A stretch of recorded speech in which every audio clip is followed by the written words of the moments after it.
Bacaan liturgi Senin 24 Januari 2022. Hari biasa pekan biasa ketiga. Peringatan wajib Santo Fransiskus dari Sales, uskup dan pujangga gereja. Bacaan dari kitab kedua Samuel.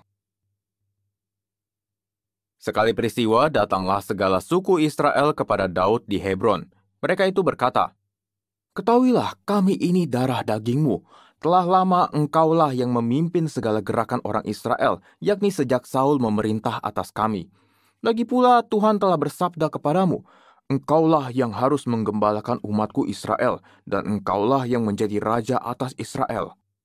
Maka datanglah semua tua-tua Israel menghadap Daud di Hebron. Lalu Daud mengadakan perjanjian dengan mereka di sana di hadapan Tuhan. Kemudian mereka mengurapi Daud menjadi raja atas Israel. Pada saat menjadi raja itu, Daud berumur 30 tahun, dan selanjutnya 40 tahun lamanya ia memerintah. Di Hebron, ia memerintah atas Yehuda 7 tahun 6 bulan, dan di Yerusalem ia memerintah 33 tahun atas seluruh Israel dan Yehuda. Kemudian raja dengan orang-orangnya pergi ke Yerusalem, menyerang orang Yebus penduduk negeri itu. Tetapi mereka itu berkata kepada Daud, "Engkau tidak sanggup masuk kemari. Orang-orang buta dan orang-orang timpang akan mengenyahkan engkau."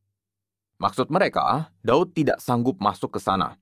Tetapi Daud merebut kubu pertahanan Sion, yaitu kota Daud. Maka makin lama makin besarlah kuasa Daud, sebab Tuhan, Allah semesta alam, menyertai dia. Demikianlah sabda Tuhan, syukur kepada Allah. Kesetiaan dan kasihku menyertai raja. Kesetiaan dan kasihku menyertai raja. Pernah engkau berbicara dalam penglihatan kepada orang-orang yang kau kasihi. Engkau berkata, "Telah kutaruh mahkota di atas kepala seorang pahlawan, telah kutinggikan seorang pilihan dari antara bangsa itu." Kesetiaan dan kasihku menyertai raja. Aku telah mendapat Daud hambaku, aku telah mengurapinya dengan minyakku yang kudus, maka tanganku tetap menyertai dia, bahkan lenganku meneguhkan dia. Kesetiaan dan kasihku menyertai raja. Kesetiaan dan kasihku menyertai dia, dan oleh karena namaku tanduknya akan meninggi. Aku akan membuat tangannya menguasai laut, dan tangan kanannya menguasai sungai-sungai. Kesetiaan dan kasihku menyertai raja. Haleluya, haleluya, haleluya. Penebus kita Yesus Kristus telah membinasakan maut dan menerangi hidup dengan Injil. Haleluya, haleluya, haleluya. Inilah Injil suci menurut Markus, dimuliakanlah Tuhan. Pada suatu hari, datanglah ahli-ahli Taurat dari Yerusalem dan berkata tentang Yesus, "Ia kerasukan Beelzebul." Ada juga yang berkata, "Dengan penghulu setan ia mengusir setan." Maka Yesus memanggil mereka, lalu berkata kepada mereka dalam perumpamaan, "Bagaimana iblis dapat mengusir iblis? Kalau suatu kerajaan terpecah-pecah, kerajaan itu tidak dapat bertahan.